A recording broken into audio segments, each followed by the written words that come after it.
wabarakatuh. Kami dari kelompok chapter 15, saya akan menjelaskan, mempresentasikan chapter 15. Selanjutnya akan dijelaskan oleh teman saya Davina Anissa. Udah. Udah amat, yang penting opening.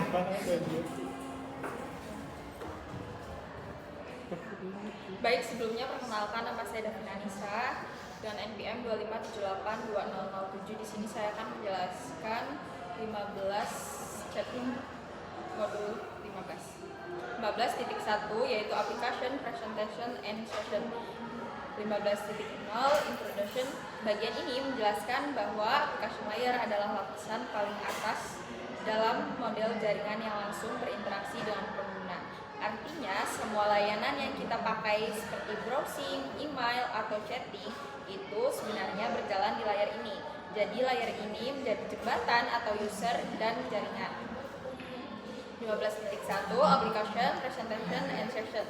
Di materi ini menjelaskan bahwa dalam model TCP atau IP, 3 layar DOC, Application, Presentation, Session digabung menjadi satu bagian besar. Jadi semua fungsi seperti menampilkan data, mengatur format data, dan mengatur sesi komunikasi ada di sini. 15.1.1 Application Layer. Bagian ini fokus ke fungsi utama application layer, yaitu menyediakan layanan jaringan ke aplikasi pengguna. 15.1.2 Presentation and Session Layer. Di sini dijelaskan dua fungsi penting. Presentation Layer bertugas mengatur format data seperti enskripsi, kompresi, atau konversi. 15.1.3 TCP atau IP Application Layer Protocol. Materi ini menjelaskan berbagai protokol yang digunakan di application layer seperti HTTP, HTTPS, DNS, FTP, dan lainnya. Setiap protokol punya fungsi masing-masing sesuai kebutuhan. Misalnya HTTP untuk web dan DNS untuk menerjemahkan nama domain menjadi IP address. 15.1.4 Check Your Understand Application Session Presentation. Bagian ini berisi latihan untuk menguji pemahaman. Baik, 15.1 dari saya segitu saja. Di sini akan dilanjutkan oleh teman saya. Baik, di sini saya akan menjelaskan terkait dengan modul 15.2. 15.2.1 Client Server Model. Konsepnya model jaringan terpusat di mana peran perangkat dibagi secara jelas. Kemudian ada cara kerjanya, perangkat klien bertindak meminta data, sedangkan server menyimpan dan menyediakan data tersebut. Kemudian ada 15.2.2 Peer-to-peer network. Konsepnya jaringan terdesentralisasi di mana dua atau lebih komputer terhubung langsung tanpa server pusat.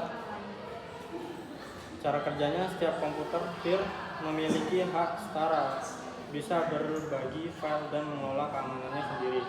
Kemudian ada modul 15.2.3 Peer-to-peer application.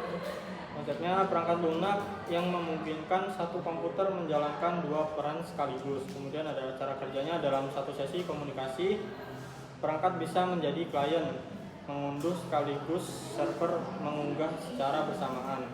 Kemudian ada modul 15.2.4 Common P2P Application. Konsepnya implementasi nyata dari teknologi P2P untuk pertukaran data di internet. Contohnya protokol berbagi file, sharing file atau populer seperti BitTorrent, Gnutella, dan Freenet. Selanjutnya akan dilanjutkan oleh rekan saya.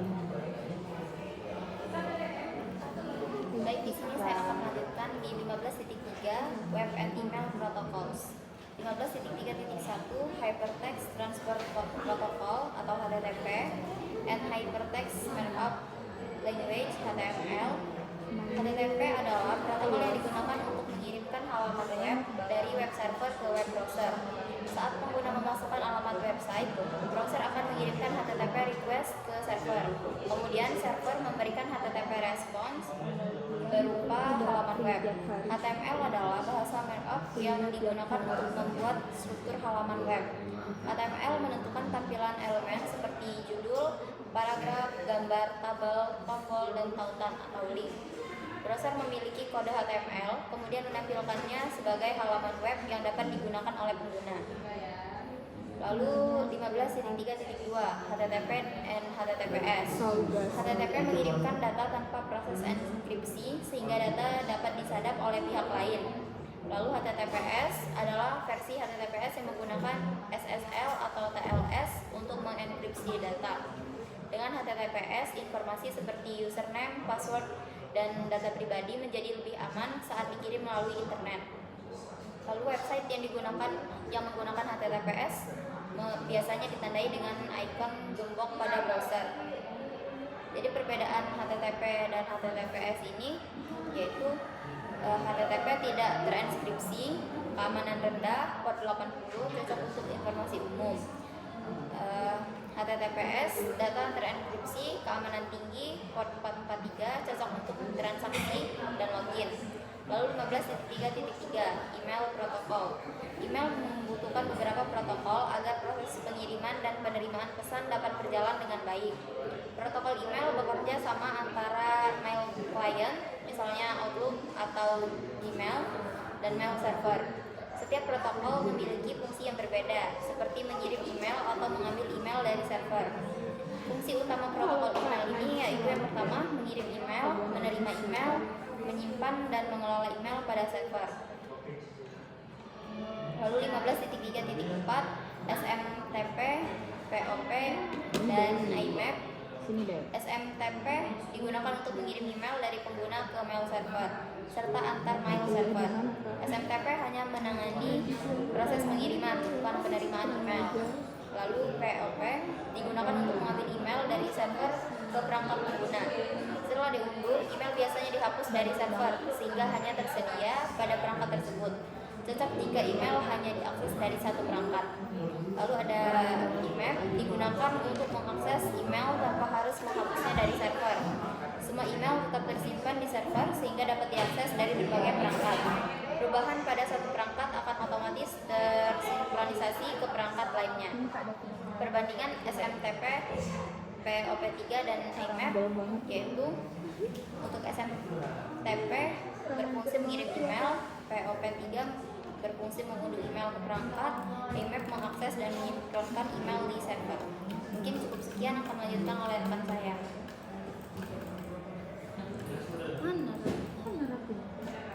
Ayo, Tizar. Beda.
Sorry.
Yang limanya sekali mau nggak sih?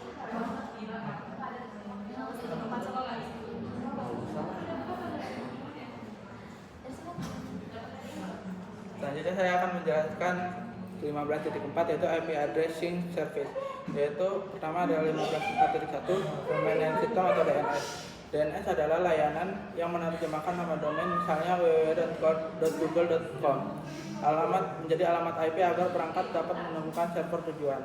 Dengan DNS, pengguna tidak perlu mengingat alamat IP setiap website. Selanjutnya adalah DNS Message Format. DNS menggunakan format pesan untuk mengirim permintaan query dan jawaban atau respons. Pesan DNS berisi informasi seperti jenis permintaan, nama domain, dan alamat IP hasil pencarian. DNS memiliki format pesan untuk proses pencarian alamat IP. DNS hierarki. DNS memiliki struktur hierarki agar proses pencarian domain lebih cepat dan teratur. Hierarki DNS terdiri dari root domain, top level domain, second level domain. Selanjutnya dari 15.4 the next NS lookup command. Lookup command adalah perintah yang digunakan untuk mengecek informasi DNS. Perintah ini dapat digunakan untuk mengetahui alamat IP dari sebuah nama domain atau sebaliknya. Selanjutnya dari 15.4.5. Prerequisite Packet Tracer Syntax Checker digunakan untuk memastikan penulisan pemerintah NS logout sudah benar. Fitur ini membantu mengurangi kesalahan saat melakukan konfigurasi atau pengujian jaringan. Selanjutnya dari 15.4.6 Dynamic Host Configuration Protocol atau DHCP. DHCP adalah protokol yang memberikan alamat IP secara otomatis pada perangkat dalam jaringan. DHCP juga memberikan informasi seperti subnet mask, gateway, dan DNS server. Selanjutnya dari 15.4.7 DHCP Operation. Proses kerja DHCP terdiri dari 4 tahap, yaitu Discover atau perangkat mencari DHCP server, Offer, server menawarkan alamat IP, selanjutnya Request, perangkat meminta IP yang ditawarkan, Acknowledge atau ACK, server menginformasi dan memberikan IP. Sudah? Ya. Yang nomor 5-nya? Enggak.